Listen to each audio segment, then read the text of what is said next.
Now to Russia, where anti-war protests have broken out across the country and hundreds of people have been arrested. All of this happening as more sanctions have been announced against Russia's Vladimir Putin. ABC's foreign correspondent James Longman now with the latest from Moscow.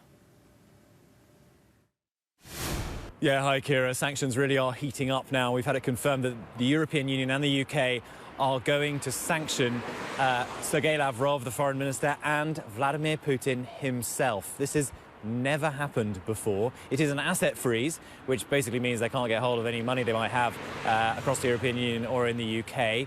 It is, I would say, more symbolic than anything. Very wealthy people can often have assets in other people's names.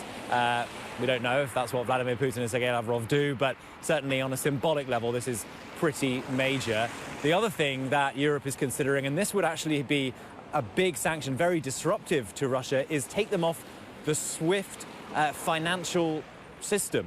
Now, this is a system which enables countries and international corporations to pay one another. It's a payment system. If Russia is taken off it, it then makes life very, very difficult for trade and could have a significant impact on this country. They thought, in fact, that Europe was going to do that in 2014 when Russia annexed Crimea. And for that reason, Russia came up with a system called Mir. It's a card which you can use for payments. The government can pay you directly. Pensioners are paid through Mir, for instance. And that's why they created it. So there is a way, kind of, for Russia to get round it domestically. But internationally, this is huge. It could be a massive, massive impact on the economy. It's what Ukraine has been asking for. And I've got to tell you, sanctions already feel like they're starting to pinch here. I mean, we've been trying to make payments at our hotel, and we found that very difficult. And I was on the streets last night at protests, and there were young people out very angry that Vladimir Putin has done this. I'd say that you know, a good majority of Russians still back Vladimir Putin because they watch so much state media, but young people specifically are upset about it. And I spoke about the sanctions with one, and he said, well, yeah, it's all very well to sanction the very rich and the oligarchs and Vladimir Putin, but what it means to me is that I can't maybe get a visa to go and study abroad. I can't buy the stuff I usually buy when I'm here.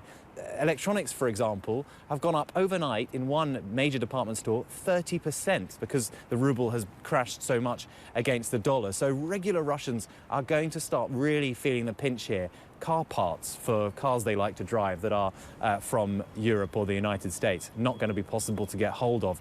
Airplane parts is actually one of the things that's going to be really hit. Aeroflot now, the carrier, cannot fly over Europe, cannot go to the United Kingdom. I mean, this is pretty serious, and Vladimir Putin likes to say that sanctions don't hurt, but this is going to be difficult to argue, and if it goes on for some time, Russian people are going to start to feel the squeeze in a serious way, and the argument that sanctions is just something that we have to bear as a Russian nation against the aggression of the West might not be an argument that Russians could put up with for too much longer. So the sanctions that we're hearing about now, I think, are pretty serious. Kira?